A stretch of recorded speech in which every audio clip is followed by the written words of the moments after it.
So things are pretty tough for Liz Truss right now. Yes, she is the newly selected Prime Minister, having seen off her rival Rishi Sunak for the top job. But with the Ukraine war, a cost of living crisis, and a mini budget that is widely regarded as having nearly tanked the entire UK economy, Liz Truss went into this year's Tory Party Conference needing to give the speech of her life. Did she succeed? Here's my analysis.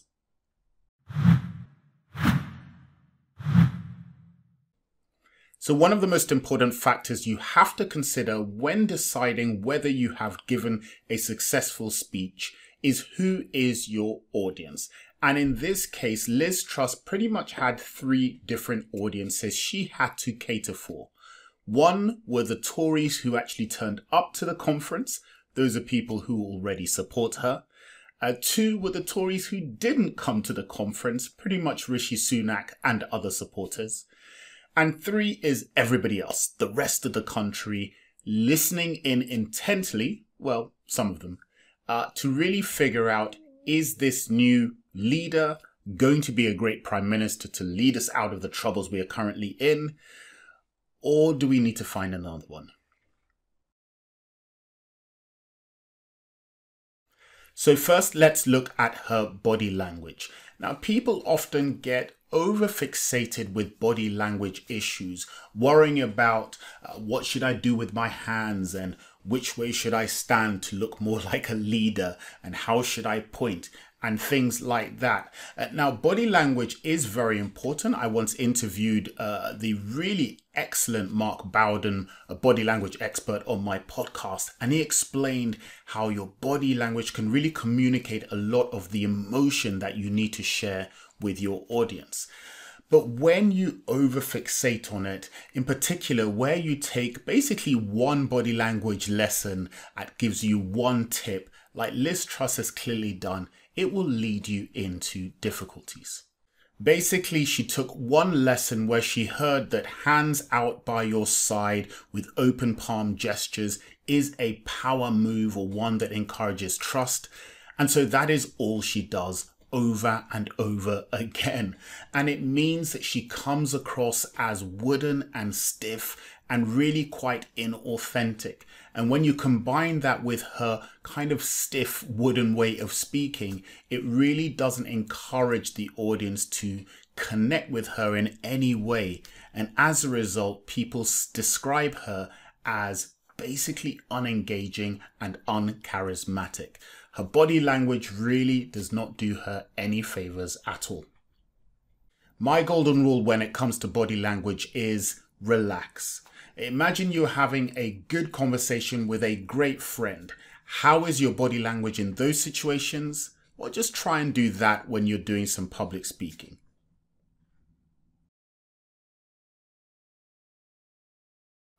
Next, let's look at some of her speech rhetoric technique. She used the good old trusty rule of three. I believe in fiscal responsibility. I believe in getting value for the taxpayer. I believe in sound money. Wrong, wrong, wrong. Growth, growth, and growth. She also told quite a good mini story which gave a compelling narrative of why she got into politics in the first place. I remember as a young girl being presented on a plane with a junior air hostess badge. Meanwhile, my brothers were given junior pilot badges.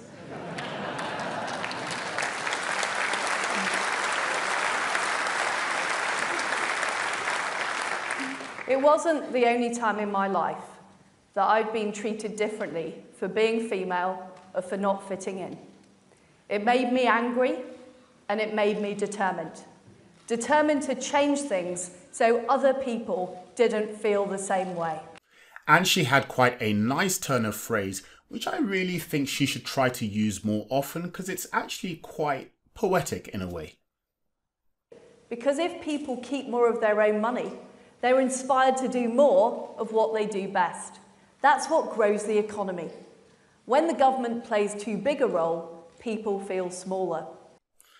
And probably her best moment came when she was interrupted by a couple of Greenpeace activists complaining about her fracking policy, and she managed to make a kind of joke that showed that she could think on her feet to some extent.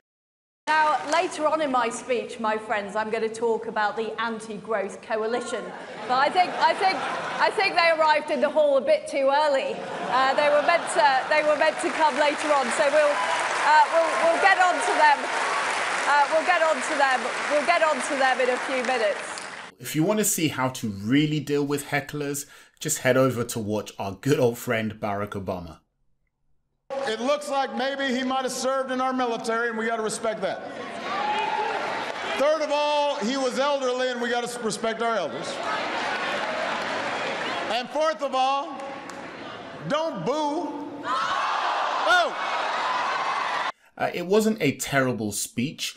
35 minutes long. It was mercifully short. And if you were a Liz Truss supporter in the hall, she probably gave you enough to continue to support her, at least until the next crisis. But if you weren't in the hall and you were a Rishi Sunak supporter, for instance, she really didn't do much to bring you back into the fold. And that, I think, is going to create a problem for her as she goes forward. And then if you consider the third audience, everybody else, the country watching to try to see whether this new leader was somebody they could follow, that's when things got really bad. The fact is that the abolition of the 45p tax rate became a distraction from the major parts of our growth plan. That is why we're no longer proceeding with it. I get it, and I have listened. If you have put forward a universally panned mini budget that led to mortgages going up, the pound doing a nosedive, and contained a proposal to reduce the taxes of the richest 1%, you would think that you would have more to say than "I've listened and I get it." But she didn't, and so she doesn't get it. She really didn't understand that this was a moment as a leader when she needed to say sorry.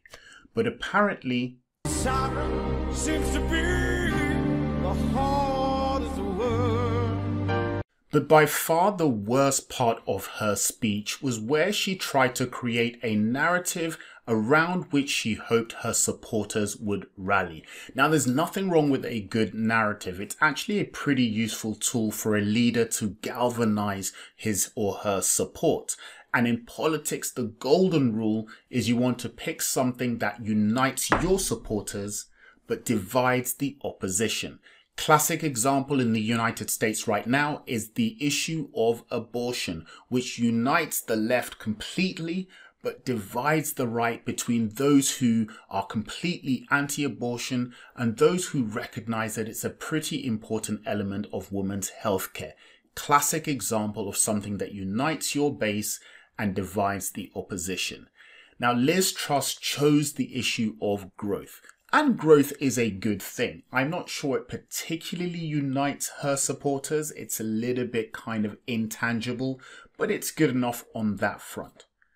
The problem is what she then describes as the anti-growth coalition seemed to include just about everybody.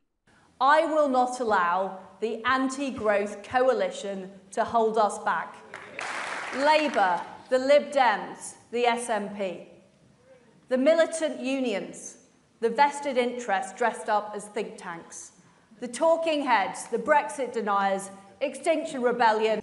They taxi from North London townhouses to the BBC studio. From broadcast to podcast, they peddle the same old answers.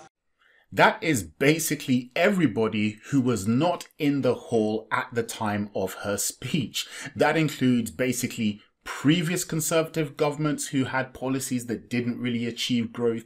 It includes current Rishi Sunak supporters because he has a completely different approach to economics. So she has done the worst thing you can do as a leader, which is to unite her opposition It is basically communication malpractice. And for that reason, I give this speech a complete fail.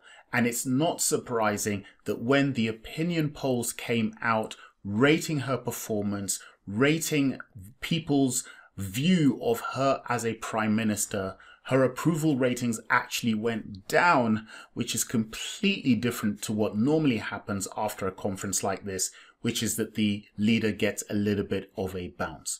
And so for all those reasons, this really was not a great speech. We'll see what happens as things go on. Maybe she'll get better. My hunch is that she won't, but I shall be watching intently, and I'll report back to you whenever it seems like a good occasion to do so. As always, if you need any help with your communication skills, just reach out to me with one of the links you'll see with this page, and I'll see you on the next video.